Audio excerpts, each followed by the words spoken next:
Espero que en el término de los minutos se puedan conectar. De todas formas, si no les es posible, yo dejaré los videitos puestos en las páginas como lo hago todas las veces.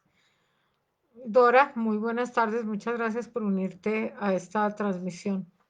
Vamos a continuar hablando de anatomía de superficie.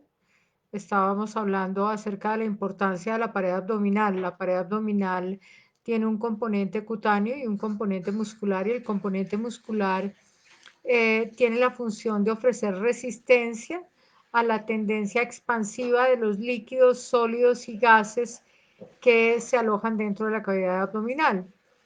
¿Cuáles son los sólidos que se alojan dentro de la cavidad abdominal? Pues los órganos abdominales, el hígado y el vaso arriba, los riñones en la zona media y atrás,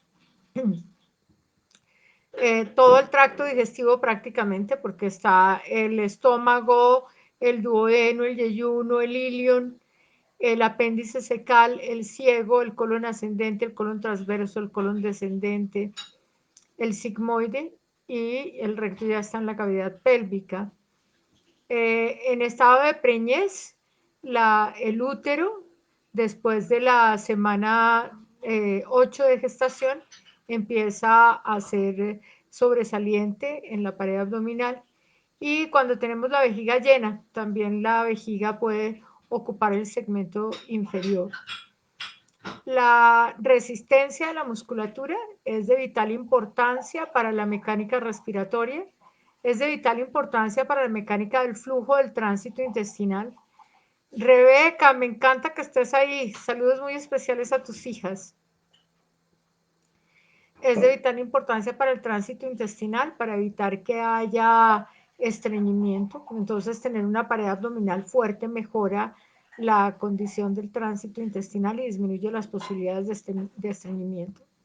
La musculatura de la pared abdominal tiene una función muy importante en el acto reflejo del vómito, que es un mecanismo de defensa sistémico que ocupa el tracto digestivo y que ejecuta la compresión súbita de la pared abdominal aumentando la presión. Los líquidos que tenemos en la cavidad abdominal están formados por los líquidos que transitan por las segmentos pielocaliciales del sistema urinario y por los uréteres. Y también todos los líquidos que transitan por el tracto gastrointestinal. Y los gases, pues todos los gases que se alojan en el tracto gastrointestinal, que serán mucho más abundantes mientras más difícil sea la digestión, mientras más mala sea la masticación y mientras las personas tengan una mayor desnutrición selectiva de aminoácidos y de oligoelementos. Eso hace que no tengan una buena digestión. Cuando las personas no tienen buena digestión, los alimentos pasan a través del tracto digestivo y en los lugares de reposo, que son las alungulaciones, se hacen fermentos producidos por las bacterias y eso libera una gran cantidad de gases. Si la pared abdominal tiene suficiente resistencia, pues el tránsito de esos gases será lo suficientemente rápido y la flatulencia será evacuada por vía anorrectal. Todas estas cosas son tan poco tenidas en cuenta y tan importantes en la salud del sistema digestivo y en la morfología estética del cuerpo. Voy a detenerme hoy un poquito más en la anatomía de superficie. Les había dicho que iba a pintar un dibujito, como hice la vez pasada para las mamas, y entonces pinté un dibujito para observar muy bien la pared abdominal anterior. Este dibujito ocupa la totalidad de lo que sería un tronco humano. Yo ofrezco disculpas porque no soy el mejor dibujante del mundo, pero normalmente uno para estudiar la topografía y anatomía de superficie del tronco traza una línea paralela a la línea media que parte del promontorio clavicular. Acá lo exageré para que fuera un poco más evidente. Esa línea es perpendicular al piso. En las personas que ajustan la divina proporción y pues coincide con la línea mamilar de que tanto hablamos cuando hablábamos de la mama. Entonces tenemos una línea medio clavicular derecha y una línea medio clavicular izquierda. Repito que son paralelas a la línea media y son perpendiculares al piso. Luego trazamos un par de planos horizontales, uno que va sobre las crestas ilíacas, al que llamamos plano supraclestílico, y otro que va por debajo de los cartílagos costales, al que llamamos plano subcostal. De esa manera queda nuestro abdomen dividido como en un triqui, dos paralelas verticales y dos paralelas horizontales. Y así nos queda dividido en 9 segmentos. Esos 9 segmentos son el hipocondrio izquierdo, el epigastrio, epi porque está arriba, gastros porque corresponde a estómago, el hipocondrio derecho, el flanco derecho, el mesogastrio o zona umbilical porque ahí está el ombligo, el flanco izquierdo, la fosa ilíaca izquierda, el hipogastrio porque está abajo y la fosa ilíaca derecha. Eso es en la cara anterior. Acá en la cara anterior tenemos un accidente por todos conocidos que es la cicatriz umbilical.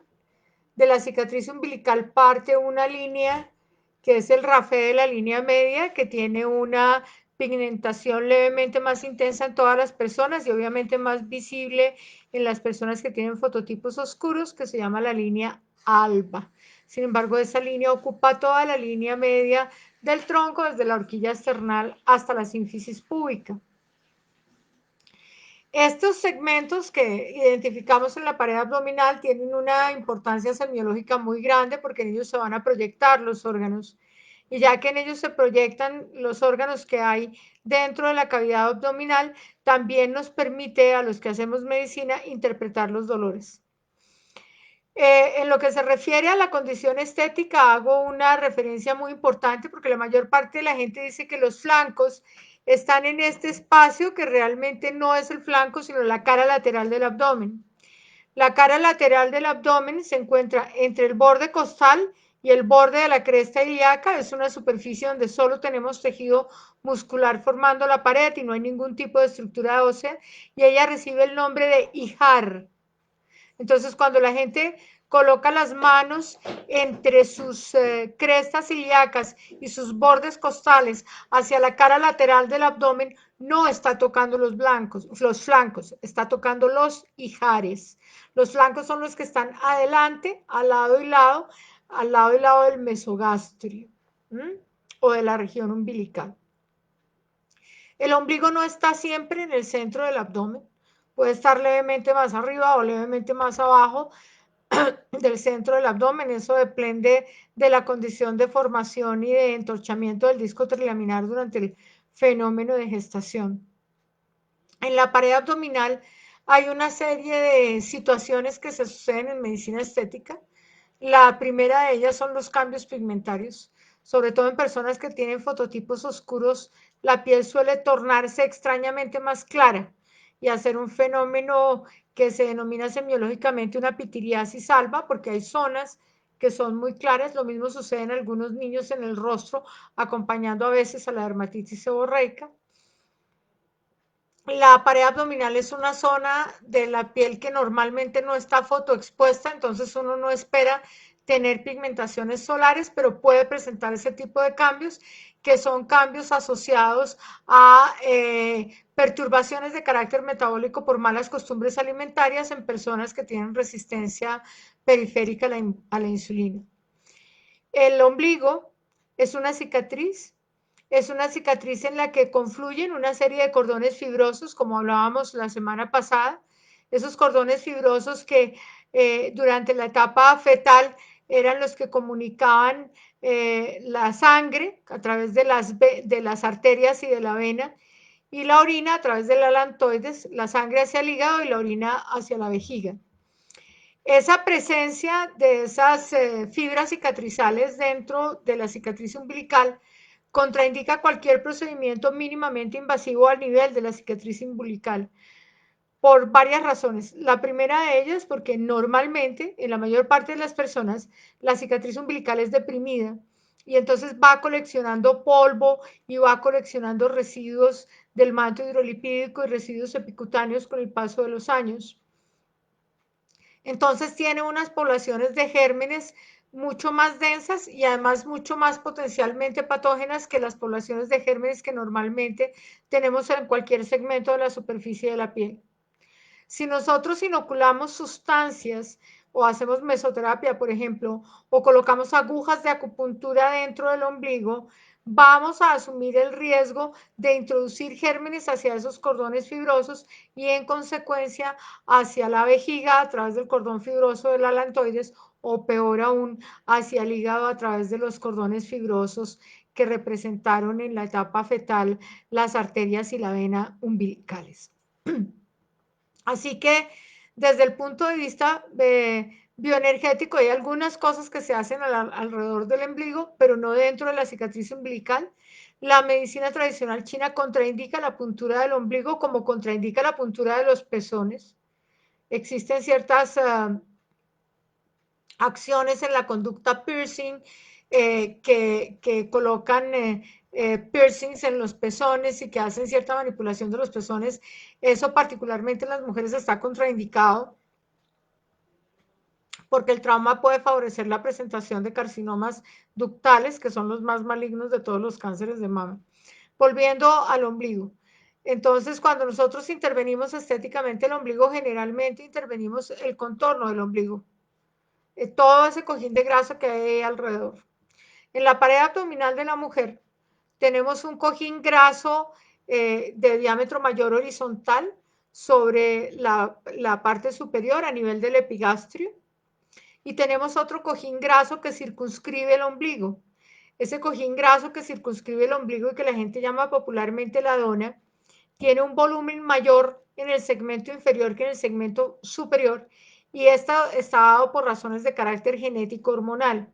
Y es que nosotras tenemos mayor cantidad de receptores para estrógenos en la pared abdominal, de manera que hacemos mucha más colección de grasa en la pared abdominal que los varones. Entonces, en la pared abdominal femenina, como hay también una mayor tendencia a la acumulación de grasa en el segmento inferior, tanto en los tejidos blandos intra como extrapélvicos, eso faculta el hecho de que se acumule más grasa en el cojín periumbilical en el segmento inferior que en el segmento superior. Decía Vinicio de Moraes que es menester que haya un esbozo de barriguita y enseguida la mujer se alce en cáliz.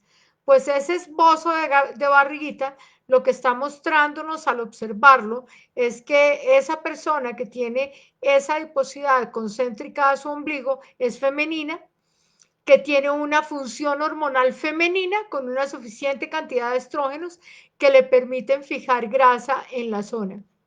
Así que buscar de manera natural un abdomen plano en una mujer no es posible. Esto está, repito, genéticamente codificado, es un símbolo de feminidad y de fertilidad, porque cuando vamos a ese pensamiento arcaico animal y el humano observa la pared abdominal de otro humano que tiene ese cojín, inmediatamente lo identifica como una hembra.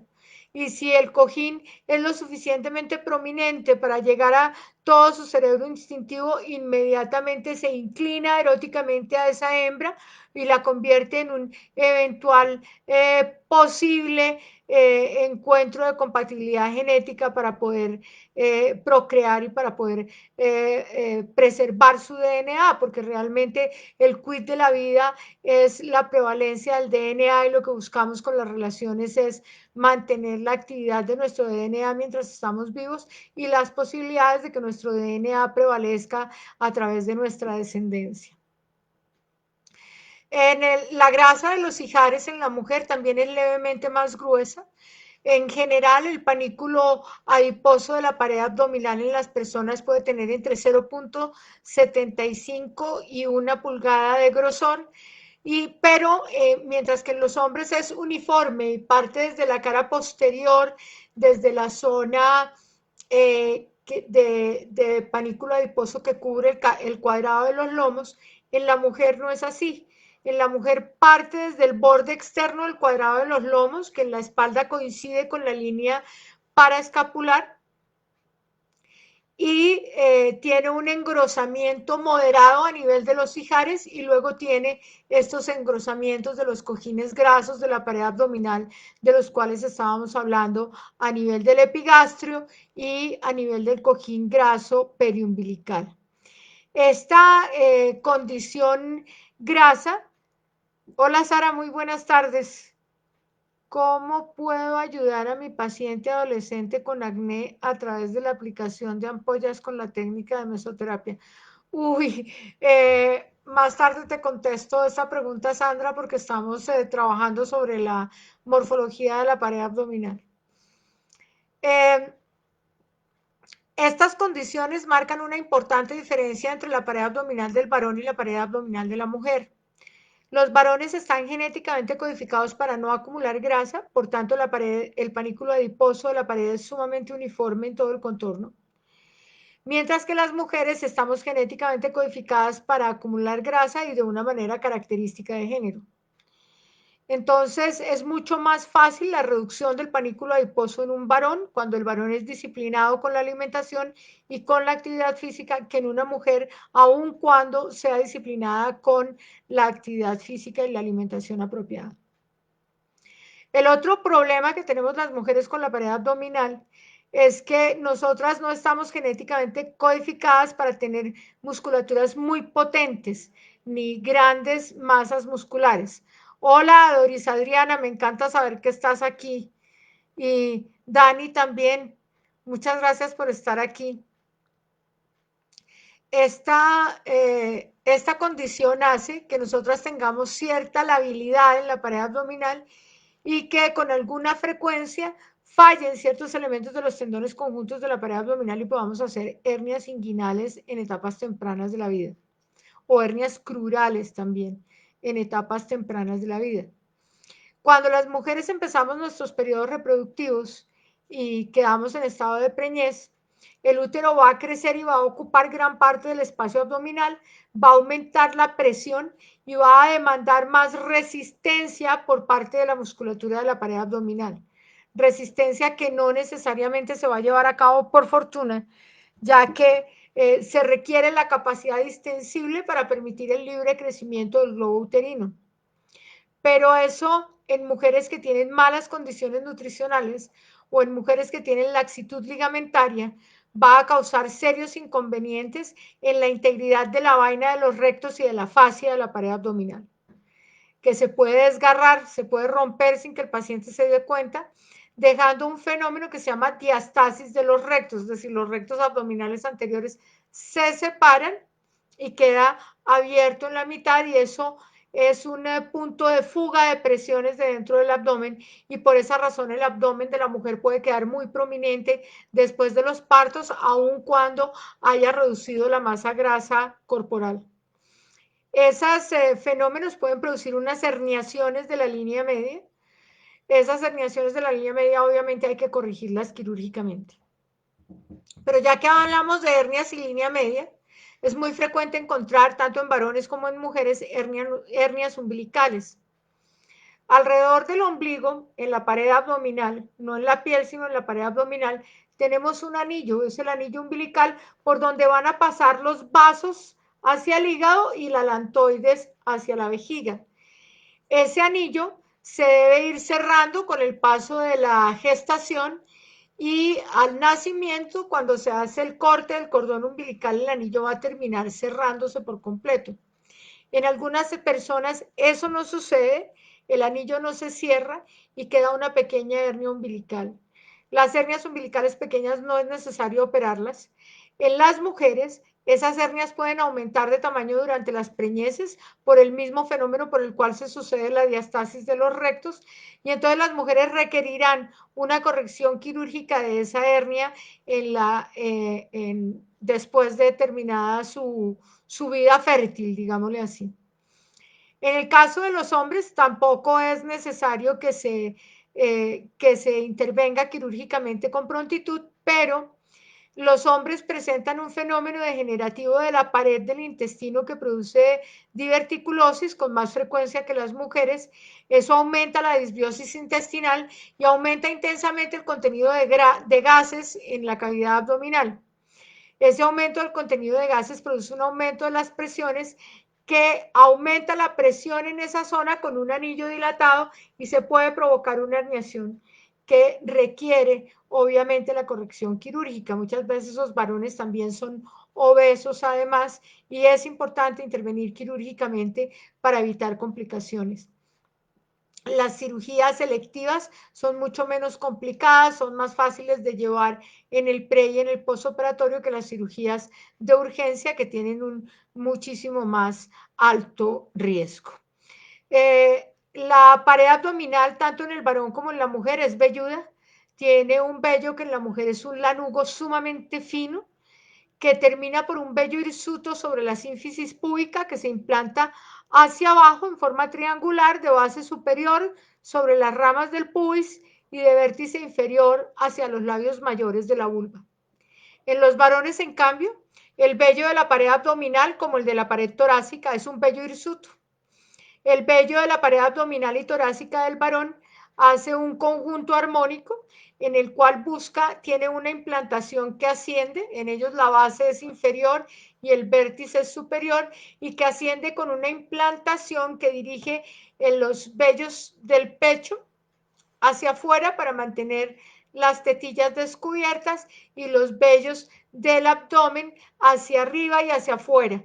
Por esa razón las personas que tienen, los varones que tienen importante cantidad de vello en su pared abdominal siempre tienen motas en el ombligo, porque resulta que esos vellos están distribuidos de esa manera para conseguir movilizar las partículas extrañas y las partículas de polvo, en términos coloquiales, el mugre, hacia el ombligo y de esa manera mantener los genitales siempre limpios, dispuestos para la cópula.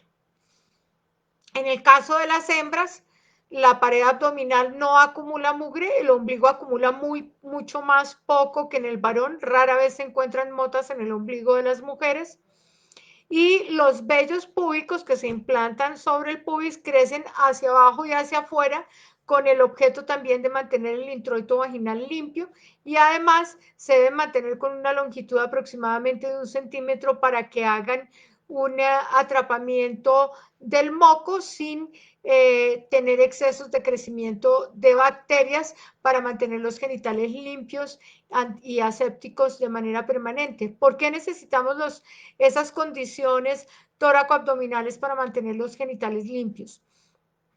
Porque nosotros somos una especie de reproducción sexuada, donde la parte más larga y más compleja del fenómeno reproductivo se desarrolla en el cuerpo de la mujer.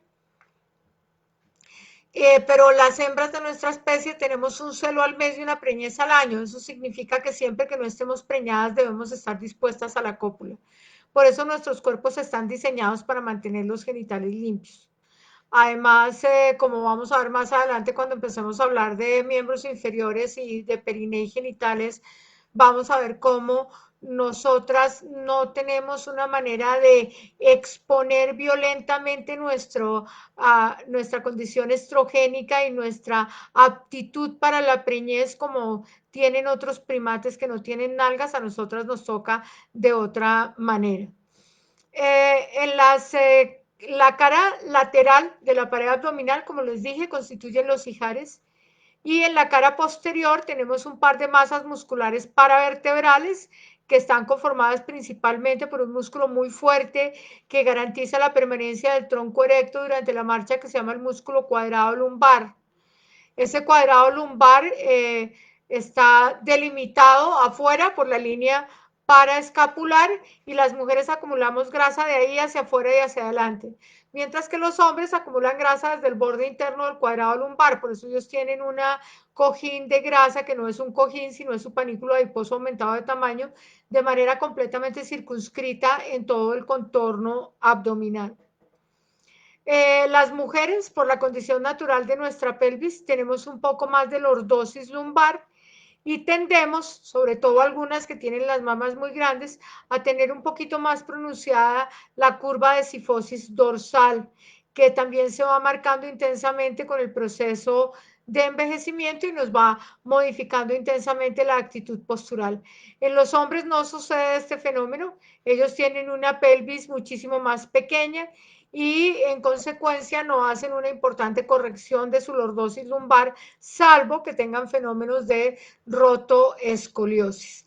La columna lumbar es el eje del abdomen, el eje esquelético del abdomen, y en la parte superior tenemos en anatomía de superficie no tenemos esqueleto, pero en anatomía de profundidad sí, porque los arcos costales de las últimas 5 costillas se encargan de proteger mecánicamente órganos tan nobles como el hígado a la derecha y el vaso a la izquierda. Creo que es suficiente por anatomía de superficie hoy. El próximo miércoles espero podernos reunir para conversar acerca de la proyección de los órganos intraabdominales en la pared abdominal.